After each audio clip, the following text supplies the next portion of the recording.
Hey everybody, and welcome to yet another car episode of Hazardous Verbal Waste. I'm your host, Josh Shiro-chan. Today I actually have a few notes I want to go over, some interesting news in the world of entertainment and video games. First up, a little bit of movie news. Just bear with me here. According to reporting from the Hollywood Reporter, Amy Poehler from Parks and Recreation will be directing and starring in a new comedy, Wine Country, on the streaming network Netflix. From what I've read, the premise of the movie is going to be that a group of friends go to Napa Valley to celebrate a 50th birthday. Given the cast list and the fact that Amy Poehler is directing and starring in this movie, I can only surmise, based on the information I have so far, sounds like it's going to be another all-female cast of The Hangover. So, it sounds good. Both me and my wife are interested in watching it. Sounds like it's going to be pretty funny. Next up,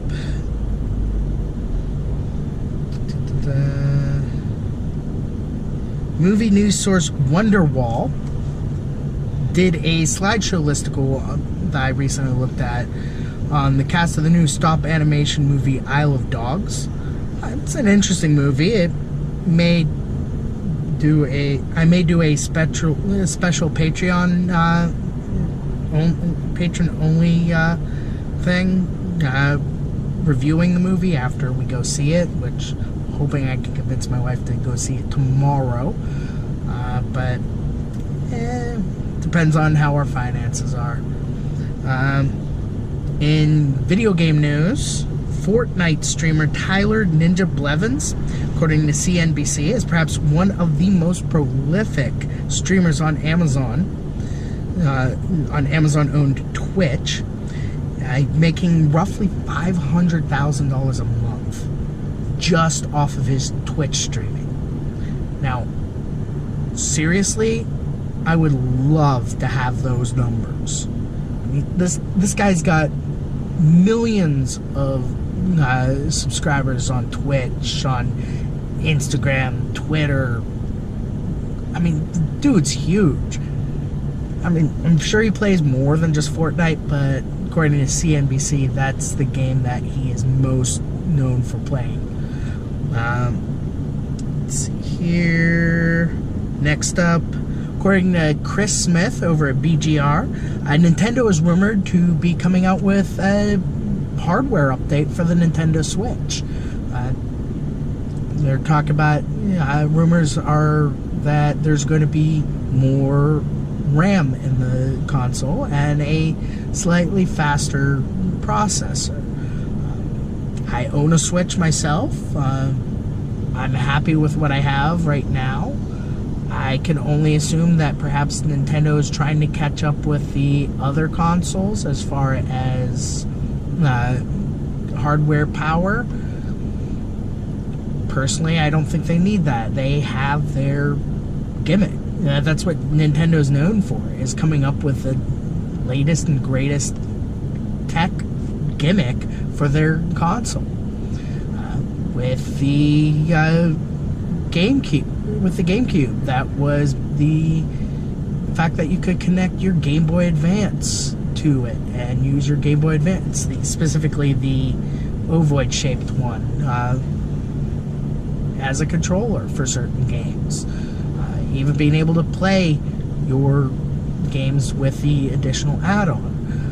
The Wii had motion controls. The Wii U had the tablet controller. The Nintendo Switch, well, it's the first home console that's portable and you can take with you. And I've tested it out on several occasions where I've actually tried to be playing a game, just slap on the Joy-Cons onto the tablet, pick up the tablet, and my game is completely uninterrupted. It did make my TV freak out, but who cares? I'm playing my Breath of the Wild while I'm walking down the street. Well, not actually playing while walking, but you get the picture.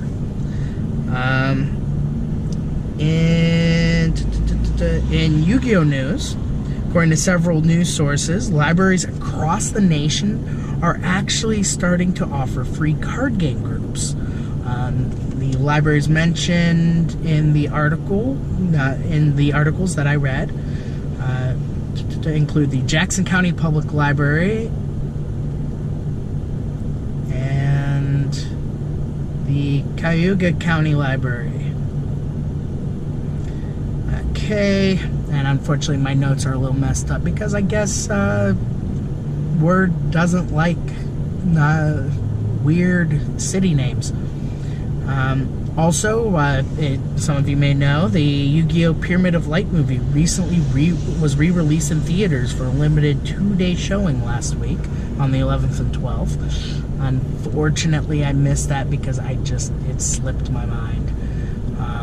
And plus, me and my wife have been pretty busy with packing up the house and getting everything in order for this big move out to Washington State. So, we have been a little distracted. I've recently been playing Yu-Gi-Oh! Pro 2. It's a pretty decent simulation of the game. You're able to play any rules iteration of the game all the way up to the current Master Rule 4 rules. Doing a little poking around, I did also find out that you're actually able to play speed duels from Yu-Gi-Oh! 5Ds on this system, which I haven't tried it out yet. Very anxious to try it out. I'm going to try and contact the guys that made the app, see if they can give me some pointers on how to go about doing that. I may even manage to get, if not a FaceTime, maybe a Google Hangouts call with them and put that up as well. Maybe a little something extra for my Patreon subscribers. Let's see what else. I have been noticing that a lot of the top decks seem to be a little more balanced.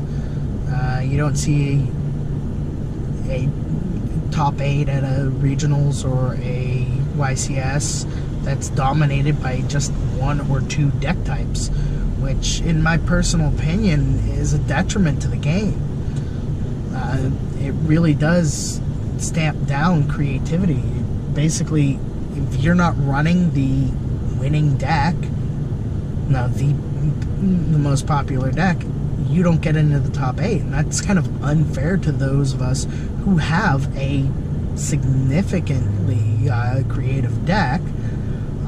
I myself run a Dark Magician Girl blend of my own. Something I came up with after the new movie came out, with the movie pack with the new cards and everything, and the new Dark Magician Girl support.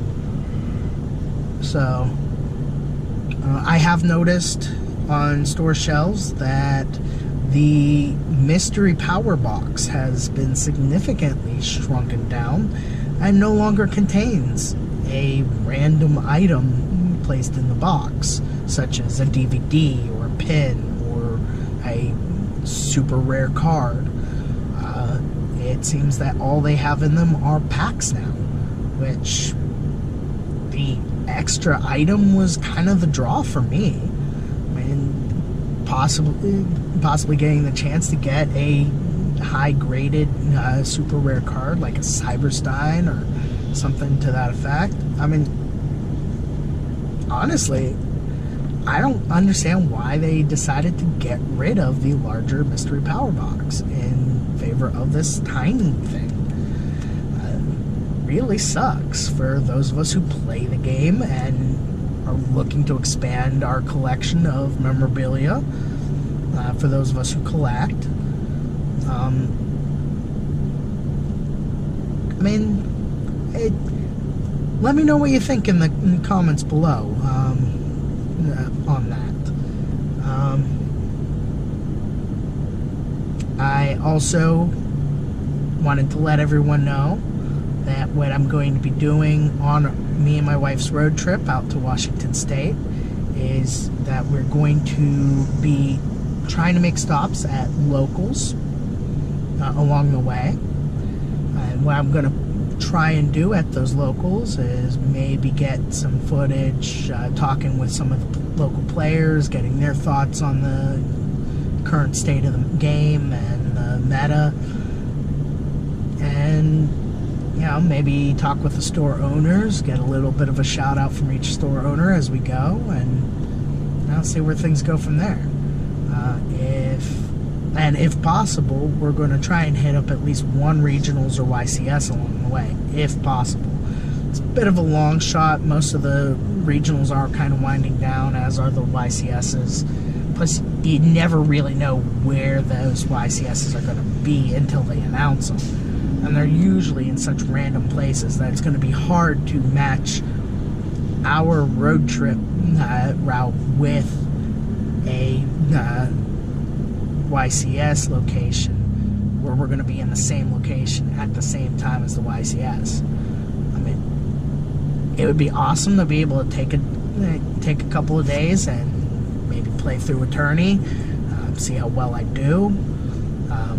I can tell you for a fact that my Dark Magician deck, though I only played in one round, the regionals that was in Pittsburgh a couple months ago, they really screwed me over, as well as several other players. They announced at the location that signups would stop at 9:30 or 9:45, something like that, and that the event would start at 10. That's not what the website says. The website with the list of all the regional locations stated that the signups would start at 10. So I showed up at 10. Thinking, well, and they were already in the process of doing signups, so I thought, well, maybe they just are having a bit of a hard time getting everybody processed through. Having run several events myself, I can tell you for a fact it takes a god-awful long time to get every last player that shows up registered for the tourney. And then you always have the problem with, some guys show up, register for the tourney, and then something happens, they leave before the tournament even starts, and it's a big mess. So I just figured that was what the problem was. But turns out that they had changed the times on the players, and their excuse was, well, we made an announcement. Well, I didn't get here until 10, so I missed that announcement. But they still gave me a round 1 loss for the first round.